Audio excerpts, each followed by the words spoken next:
नमस्कार दोस्तों, आप सभी का बहुत बहुत स्वागत है आपके अपने चैनल मोर तैयारी पर। साथियों, आज हम एक नए टॉपिक पे बात करने वाले हैं जो कि एडीओ भर्ती से संबंधित है। आप सभी को पता है कि सब कोचिंग क्लासेस में एडीओ से संबंधित महत्वपूर्ण प्रश्नों को पढ़ाया जा रहा है और हाल ही में अगर इस मंथ जैसे आपको नहीं मिलता अक्टूबर तक, तो ये आने वाले कुछ महीने में 200 पोस्टर्स की वैकेंसी आपको देखने को मिलेगा। तो चलिए हम भी आज की इस टॉपिक में बात करेंगे कि इसमें इस तरह की हवाइयाँ उड़ रही कि इसके जो सिलेबस है वो बदलाव होने वाले हैं, तो किस टाइप से बदलाव हो सकते हैं इसके जो सिलेबस है उनमें आज की इस वीडियो में हम बात करेंगे डिटेल से। और साथ ही यह देखेंगे कि इनके जो पुराने सिलेबस था वो किस टाइप के था और कौन कौन से प्रश्न किस किस टॉपिक को भी इसमें शामिल किया गया था वो भी आज के वीडियो में पूरे डिटेल से देखेंगे। तो चैनल में आप पहली बार आए तो प्लीज़ चैनल को सब्सक्राइब जरूर कर लीजिएगा, साथ ही घंटी के बेल आइकन को दबाना ना भूलिएगा और अपने दोस्तों मित्रों को वीडियो ज़्यादा से ज़्यादा जरूर शेयर करें। तो चलिए बिना देर किए शुरू करते हैं और जानेंगे कि एडीओ की जो न्यू सिलेबस है वो किस टाइप से इस बार रखा जा रहा है या होने की संभावना है। तो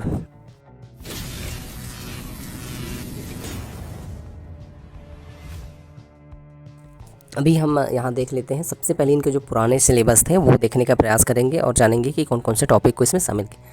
यहाँ आप देख सकते हैं टोटल 200 पदों को शामिल किया जाएगा जो नई वैकेंसी आएगी उसमें, और आप इसकी तैयारी अभी से शुरू कर दीजिएगा। काफ़ी ज़्यादा स्टूडेंट हैं जो इस बात को लेकर संशय में रहते हैं कि अभी नोटिफिकेशन नहीं आया है और किस बात पे ये भर्ती की बातें करें। तो दोस्तों, अगर आप भर्ती आ जाएंगे उसके बाद तैयारी करेंगे तो कभी भी आप किसी भी एग्ज़ाम को नहीं निकाल पाएंगे।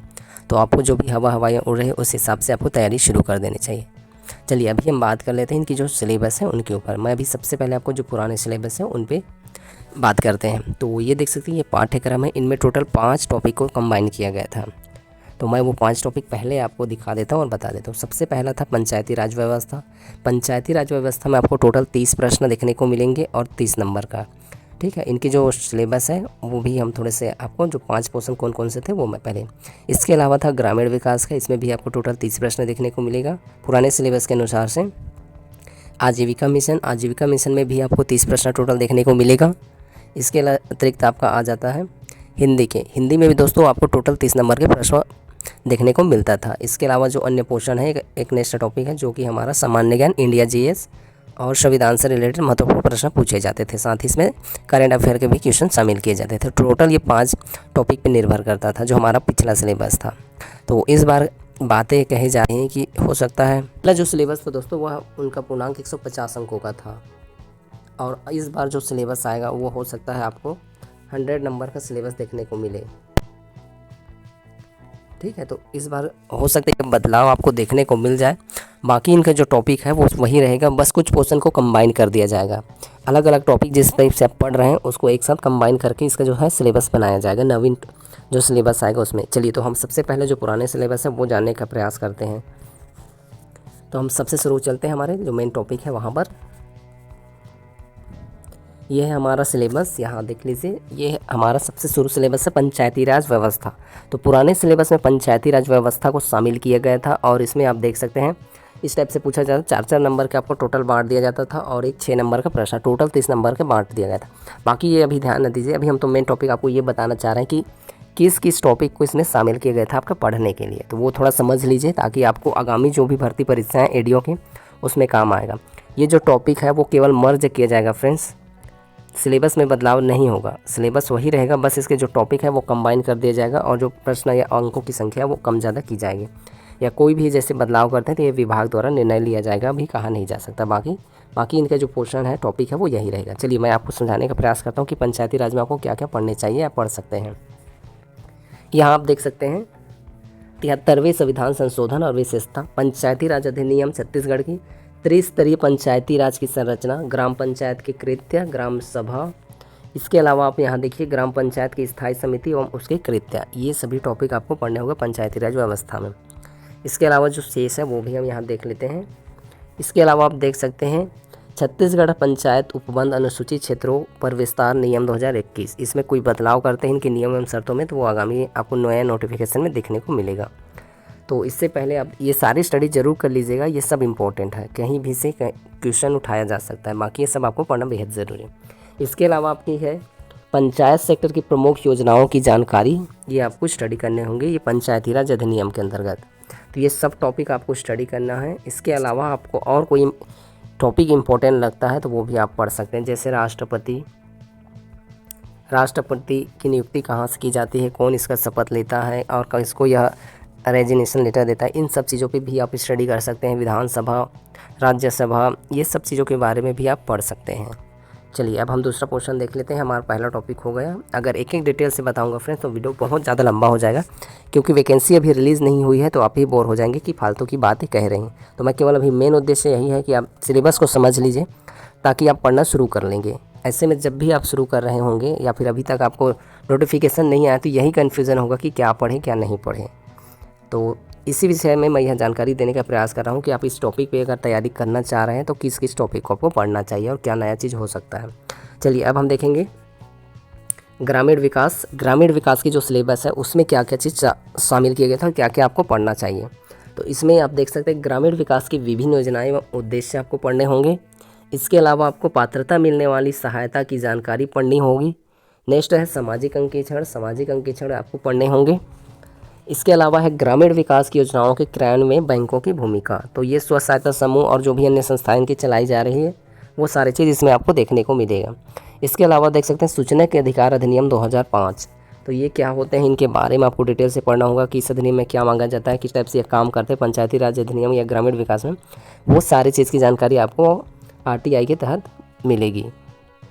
चलिए नेक्स्ट देखते हैं। सूचना के अधिकार के बाद आपको देखना पड़ेगा जल ग्रहण प्रबंधन उद्देश्य में योजनाएं।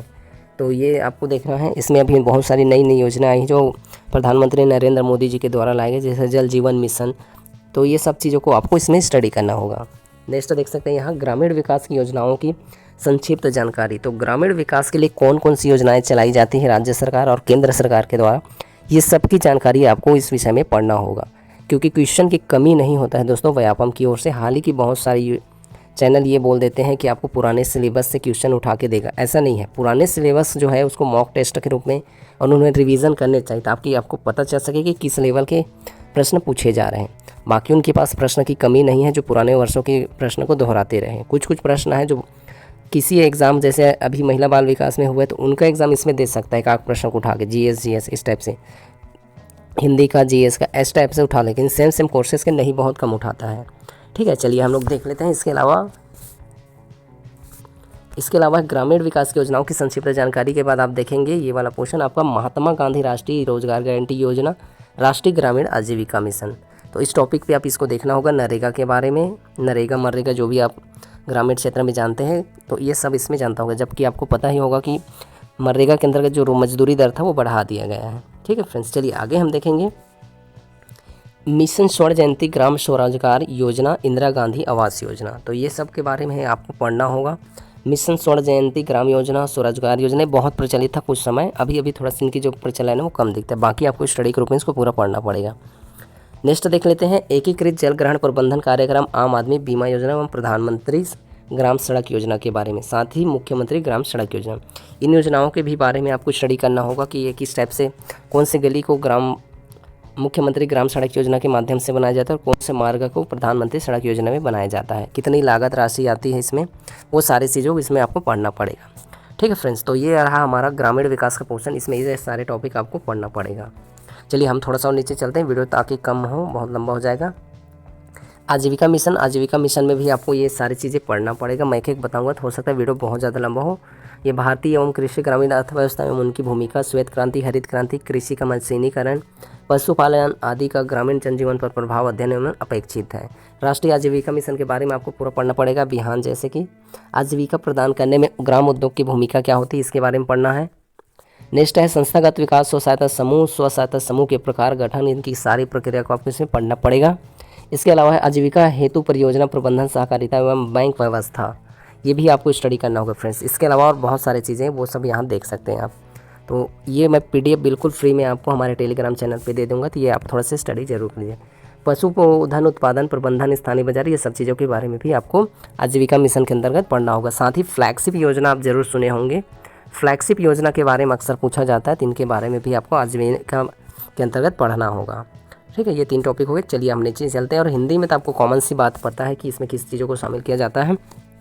बाकी आप देख सकते हैं स्वर, व्यंजन, अक्षर, वर्तनी, लिंग, वचन आदि, संधि, स्वर, संधि, व्यंजन, सभी संधि के बारे में, तत्सम, तद्भव, शब्द विचार और उपसर्ग, प्रत्यय, समास, संज्ञा, सर्वनाम, परिचय, वाक्य, एक वाक्य भेद, लोकोक्ति, मुहावरे, ये सारी चीज़ आपको हिंदी में पढ़ने पड़ेंगे। तो इन सब चीज़ों को आप ज़रूर एक बार देख लीजिएगा। देशज विदेशज सबको सिलेबस बहुत ईजी रहता है, बाकी आपकी तैयारी के ऊपर डिपेंड करता है कि आप किस लेवल पढ़ाई कर रहे हैं। चलिए आगे बढ़ते हैं। नेक्स्ट है हमारा सामान्य ज्ञान। सामान्य ज्ञान में दोस्तों आपको बहुत सारी चीज़ टॉपिक को शामिल किया जाता है। सबसे बड़ा जीएस यही होता है, इंडिया जीएस। इसमें आपको संविधान भी पढ़ना पड़ेगा और साथ ही राष्ट्रीय अंतर्राष्ट्रीय की घटनाएं भी, समसामयिक घटना जिसे हम कहते हैं, तो ये सारी चीज़ आपको इंडिया जीएस में पढ़ना पड़ता है। बहुत बड़ा टॉपिक रहता है, बाकी इसकी तैयारी आप शुरू कर सकते हैं। तो ये हमारे पुराने सिलेबस के आधार पे है। ये सब चीज़ें आपको नया सिलेबस में भी देखने को मिलेगा। अब हम बात कर लेते हैं थोड़ा सा नया सिलेबस में। ये सारे के सारे टॉपिक आपको नए सिलेबस में देखने को मिलेगा। पुराना मैंने पहले बताया कि 150 अंकों का था, तो 30-30 के हिसाब से बांट दिया गया था। अब 100 का होगा तो 100 के हिसाब से ये जो सारे टॉपिक है उसको मर्ज करके, कंबाइन करके इसका जो नंबर है वो डिवाइड किया जाएगा। तो चलिए देख लेते हैं कि किन टॉपिक को एक संभावित मैं बता रहा हूँ आपको कि किस किस टॉपिक को किस टाइप से किया जा सकता है। और एक छोटा सा और टॉपिक है इसी में, छत्तीसगढ़ का सामान्य ज्ञान। विशेष तौर पर 18 नंबर के शामिल किया गया था। तो इसमें आपको छत्तीसगढ़ के इतिहास, मध्यकालीन, आधुनिक, भूगोल, पर्यटन स्थल, लोक कला एवं संस्कृति, जनजातीय अर्थव्यवस्था, ये सारे टॉपिक आपको छत्तीसगढ़ के अंतर्गत पढ़ने पड़ते थे। साथ ही समसामयिक भी जरूर देख लीजिएगा, क्योंकि खेलकूद और नए नए चीज़ों में बहुत बदलाव हुए हैं। ठीक फ्रेंड्स, तो ये सारे पोर्शन आप पढ़ने पड़ेंगे। चलिए अब हम नीचे देख लेते हैं। इसके अलावा हमारे जो नए टॉपिक है उसमें आपको देखने को मिलेगा फ्रेंड्स हिंदी। हिंदी आपका टोटल 30 नंबर को देखने को मिल सकता है। ये बदलाव किया जा सकता है, इसमें भी अभी कह नहीं सकते। बाकी इसका जो संभावना जताई जा रही है कि 30 नंबर को आपको हिंदी देखने को मिलेगा नए एडियो सिलेबस में। इसके अलावा आपको देखने को मिलेगा छत्तीसगढ़ जनरल स्टडी, यानी छत्तीसगढ़ का सामान्य ज्ञान। ये टोटल आपको 50 नंबर का देखने को मिलेगा। इसमें बहुत चीज़ों को शामिल किया जाएगा। अभी स्पष्ट नहीं कि किन किन टॉपिक्स इसमें शामिल गए हैं। जैसे मैंने अभी ऊपर बताया 18 नंबर का, वो कंबाइन करके इसमें आपको 50 नंबर कर दिया जाएगा। इसमें जो नए चीज़ें हैं, समसामयिक, छत्तीसगढ़ के करेंट अफेयर, कल्चर, संस्कृति, खेलकूद, इन सब चीज़ों को इसमें शामिल कर दिया जाएगा। चलिए नेक्स्ट देखते हैं। तीसरा जो टॉपिक है पंचायती राज व्यवस्था। इसको मैंने जैसे उसमें बताया था सेम इसमें भी रखा गया। इसके साथ जो है वो कंबाइन किया गया है, आजीविका मिशन को कंबाइन किया गया है। साथ ही इसमें ग्रामीण विकास को कंबाइन कर दिया है। पंचायती राज, आजीविका मिशन और ग्रामीण विकास, तीनों को कंबाइन करके दोस्तों आपका टोटल नंबर बना दिया गया है 45 नंबर का। ठीक है, तो यहाँ आप देख सकते हैं कितने 45 नंबर का आपको ये कंबाइन कर दिया गया है। ये ऊपर नीचे हो सकता है, इनके पूर्णांक के ऊपर डिपेंड करता है। ये 100 का होगा या 150, भी कहा नहीं। बाकी 150 के हिसाब से कैलकुलेट हुआ है कि 150 जैसे होता है तो इतना हो सकता है। बाकी सरकार के ऊपर निर्भर करता है, व्यापम के ऊपर कि ये नंबर पूर्णांक इनका कितना डिसाइड करेगा। चलिए हम आगे देख लेते हैं। इसके अलावा आपको इंडियन जीएस, जैसे उसमें मैंने आपको दिखाया था कि संविधान और इंडियन जीएस को पढ़ना है, तो सेम इंडियन जीएस के इसमें 25 नंबर का आपको देखने को मिलेगा। संविधान के क्वेश्चन, इंडियन जीएस, समसामयिक, ये सारे के सारे इसमें आपको पढ़ने पड़ेंगे। ठीक है फ्रेंड्स, इसके अलावा और कुछ चीज़ शामिल है क्या? ये टोटल आपको पिछले जो एग्जाम होने थे उसमें एडीओ का पूर्णांक 150 था। नए सिलेबस में आपको 100 अंकों का पूर्णांक देखने को मिल सकता है, यह संभावना है। बाकी इसका निर्णय गवर्नमेंट के ऊपर और डिपार्टमेंट के ऊपर है कि वह कितने पर नंबर का पूर्णांक तय करेगा। ठीक है फ्रेंड्स, तो इस टाइप का ऐसे इनका जो सिलेबस है, नया सिलेबस है, वो आपको देखने को मिलेगा। बाकी मैंने आपको कोशिश किया कि अभी आप जो कन्फ्यूज़न था आपको कि किस टाइप से पढ़े क्या ना पढ़े, वो इसमें मैंने बताने का प्रयास किया। तो वो आप अभी से पढ़ना शुरू कर सकते हैं, जो मैंने टॉपिक बताया सिलेबस के हिसाब से, जिससे आपको एक ऑप्शन मिल पाए कि हाँ तैयारी में क्या चीज़ पढ़ना है। मैथमेटिक्स और रीजनिंग नहीं है, बहुत अच्छा ऑप्शन है। मैथमेटिक्स और रीजनिंग के बगैर यह एग्जाम हो रहा है। बाकी आप अपनी तैयारी शुरू कर दीजिए। चलिए फिर मिलते हैं नए वीडियो में, और समय दिए इसके लिए बहुत बहुत धन्यवाद। और चैनल में आप पहली बार आए तो चैनल को सब्सक्राइब कर लीजिएगा, और ये वीडियो कैसा लगा हमें कमेंट सेक्शन में बताइएगा। चलिए मिलते हैं नए वीडियो में। जय हिंद।